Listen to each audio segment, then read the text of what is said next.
अंबाबाई मंदिरात पावसाच्या पाण्याची गळती, संवर्धन कामावर गंभीर प्रश्नचिन्ह. कोल्हापूरच्या करवीर निवासिनी श्री अंबाबाई मंदिरात पावसामुळे गळती लागल्याचा व्हिडिओ सोशल मीडियावर व्हायरल झाल्यानंतर खळबळ उडाली आहे. मंदिरात सुरू असलेल्या संवर्धनाच्या कामाच्या गुणवत्तेवर यामुळे गंभीर प्रश्नचिन्ह उपस्थित झालेले आहेत.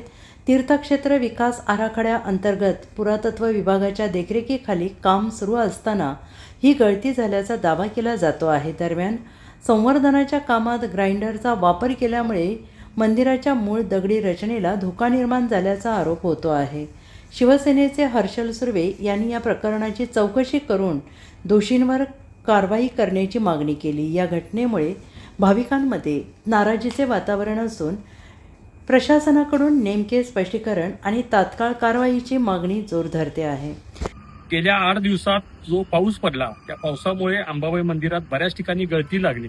त्याची माहिती घेतली असता पुरातत्व खातं इथं काम करते आणि वरचं छत उकरलेलं असल्यामुळे ही गळती झाली असं त्यांच्याकडून सांगण्यात आलं. पण हे काम करत असताना योग्य ती काळजी या पुरातत्व विभागाकडून घेण्यात आलेली नाही आहे. हे फक्त निमित्त जरी असलं तरी अशा बऱ्याच ठिकाणी जे काम चालू आहे संवर्धनाचं त्यामध्ये बऱ्याच गोष्टी ज्या आहेत त्या चांगल्या पद्धतीने केल्या जात नाहीत. यासाठी पुरातत्व विभागच जबाबदार आहे.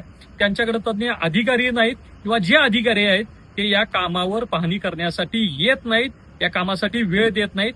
जे कॉन्ट्रॅक्टर आहेत किंवा त्यांचे जे कामगार आहेत हे सुद्धा यातले काही तज्ञ नाहीत.